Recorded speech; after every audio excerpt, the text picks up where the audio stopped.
If anyone can still hear this, this is Station 12, broadcasting on what may be its final frequency. My name no longer matters. Names belong to the world before, when introductions were an act of optimism, a quiet assumption that there would be a tomorrow in which someone might remember you. Today, I speak not to be remembered, but so that my words might simply exist. A signal sliding across the ruined atmosphere, searching for another mind still capable of listening. I don't know who you are.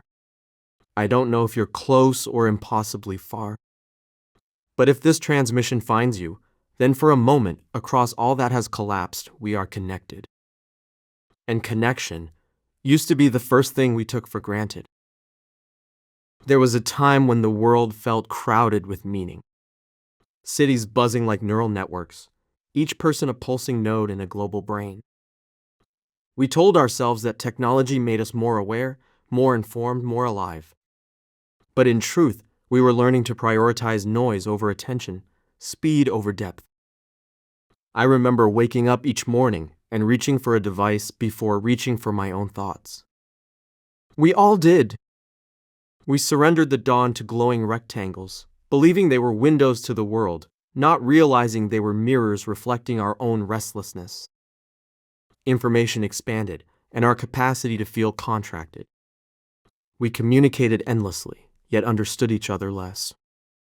We lived inside systems designed to keep us talking, but not thinking. Maybe that was the first fracture, long before the world physically shattered. Maybe the collapse began in our minds. I still remembered the night it happened. The hum of the grid faltered, something I had never heard before, something I didn't even know could have a sound. Then everything went dark. Not the romantic darkness of a brief blackout, but the kind that feels sentient, purposeful. The air turned quiet in a way I didn't recognize. No machines, no traffic, no electric pulse running beneath the world like a heartbeat. Silence became a presence, not emptiness, but a witness. In the hours that followed, no one knew what was happening. We searched for news, for updates, for explanations. But the systems we depended on to deliver truth were gone. We stood face to face with an ancient vulnerability. The realization that without our networks, we were unable to navigate reality on our own. Maybe society didn't collapse from an attack, or a failure, or a catastrophe. Maybe it simply paused long enough for us to hear how fragile we truly were. In the early weeks of the Great Silence, fear ruled everything. Governments dissolved, not with violence, but with irrelevance. Institutions built to withstand war were helpless against confusion. But something else emerged, something quieter. People began talking again, but this time with their real voices, not digital echoes. Conversations slowed down. Thoughts gained weight. For the first time in decades, children looked up at the sky without a screen between them and the clouds. I remember standing beside a river one evening, watching it reflect the stars, distant, patient, indifferent. The wind carried no signals, only itself. And for a moment, it felt like we had been freed from a spell we didn't know we were under. It's strange how catastrophe can peel away illusions. Strange how the end of the world can resemble clarity. This place, Station 12, was never meant to be a refuge. In the old world, it was just a forgotten relay point on the outskirts of a region nobody paid attention to. A leftover, a redundancy, a relic built before efficiency became more important than resilience. When everything fell apart, people abandoned it. They followed the highways, the rumors, the fading voice of hope. But I stayed behind. I stayed because this station still had something the world had lost: silence, isolation, and the fragile bones of a machine designed to speak across long distances. Over months, I repaired what I could. Transistors, switches, cables, antenna rotators, all obsolete, ancient, and beautifully simple. Technology from a time when circuits were humble and honest. A time when machines were tools, not companions. I could never rebuild the world, but I could rebuild a voice. And maybe, sometimes a voice is enough. As I broadcast now, I keep thinking about the world before, about what technology did to us, not through malice, but through magnitude. We wanted efficiency. We got automation. We wanted connection. We got dependency. We wanted intelligence. We got imitation and forgot how to think for ourselves. But we also gained miracles, medical breakthroughs, instantaneous communication, access to knowledge once locked behind gatekeepers and geography. The problem wasn't technology. It was the way we let it define the edges of our humanity. We measured our worth in metrics. We optimized ourselves like products. We lived in loops, scroll, click, waiting for something to feel like purpose. And the strangest part? We knew it wasn't healthy. But we kept going because stopping felt like falling behind. Now, after everything has collapsed, I ask myself a question I never thought to consider before. If technology gave us so much, why did we feel so empty? Perhaps we mistook convenience for meaning. Perhaps we filled our lives with data because we had forgotten how to fill them with truth. In the quiet world that followed the collapse, ruins became our teachers. A supermarket overtaken by vines taught us that nature waits longer than any economy. A silent school taught us that the future is not guaranteed by promises, only choices. The shell of a data center, once the temple of the digital age, taught us that no archive is eternal. Everything decays, even the things we believed were permanent. But ruins teach gently. They do not accuse. They simply reveal what remains when a civilization stops pretending it is invincible. And what remained, in the end, was surprisingly simple. People, memory, small acts of care, and the realization that meaning was never something the world gave us. It was something we created. Maybe you're alone like I am. Maybe you're part of a small community, rebuilding slowly, cautiously, learning how to trust again. Maybe you found a place untouched by the worst and are now listening out of curiosity rather than desperation. Or maybe, just maybe, you're someone from a future I cannot imagine, listening to this transmission as a historical artifact, a message from a forgotten era. If that's true, then hear this. We were not always lost. We were not always blind. We tried, truly tried, to build a world worthy of our dreams.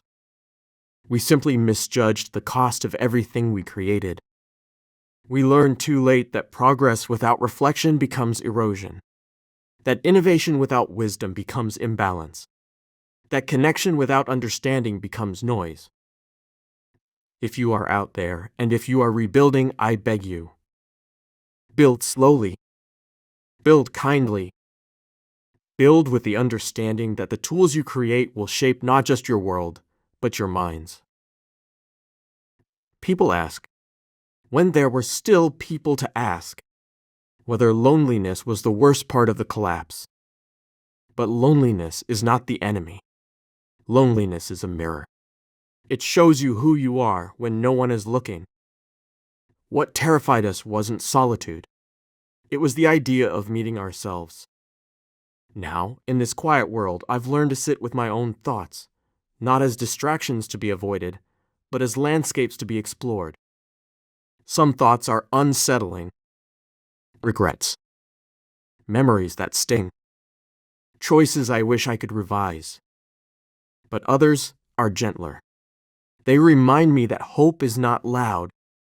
Hope does not always announce itself. Sometimes, hope is the simple act of waking up and deciding to speak, even when you believe no one is listening. Broadcasting from Station 12 may be an act of futility, but it is also an act of faith. Faith that across the vast debris of our history, someone else is alive. Someone else is wondering whether they matter. Someone else is searching for proof that the world has not gone entirely silent. If you hear me, then you are that proof. We lost cities. We lost systems. We lost the illusion that tomorrow was guaranteed. But we still carry stories. And stories are the backbone of any world worth rebuilding. Long before technology taught us to outsource memory, humans remembered by telling. We survived by sharing wisdom. We evolved by transmitting meaning from one generation to the next. Even now, in this fractured landscape, that hasn't changed. The stories you carry matter. The ones you salvage from ruins, from fading journals, from whispered recollections, they form the map of who we were and who we might still become. If this broadcast survives, then it too becomes a story. A small one, perhaps. A quiet one. But quiet stories are still stories. And sometimes they are the ones that save us. Even now, surrounded by the simplest machines, I can feel the echo of the old world's brilliance. Circuits humming, antenna swaying in the wind, the warm static of the transmitter tuning into the atmosphere like a finger touching the pulse of the planet. Technology did not destroy us, but it confronted us with a question we never learned to answer. How far can you extend your reach before you lose your grip on what matters? We built tools to solve problems, then built tools to solve the problems those tools created. And eventually, we forgot which problems were real. Maybe the collapse was the world reminding us that complexity is not the same as progress, that innovation without intention is just noise, that no matter how advanced we become, we are still creatures of breath, memory, and fragile hope. If this transmission is the last one I ever send, if Station 12 falls silent after today, then let this be what remains. You are not alone. You never were. Even at the height of the digital age, when we were drowning in information and starving for meaning, we were searching for one another. Connection was always the core of our existence. Not networks, not devices, not signals, just connection.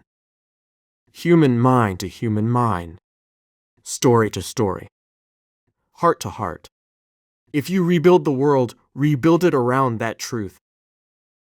I will stay here a little while longer. The generators still have some fuel. The transmitter still breathes. And I still believe that someone, somewhere, might need a voice to break the silence. So I will speak until I cannot. And if you hear me, even faintly, even by accident, know this: the world did not end. It transformed.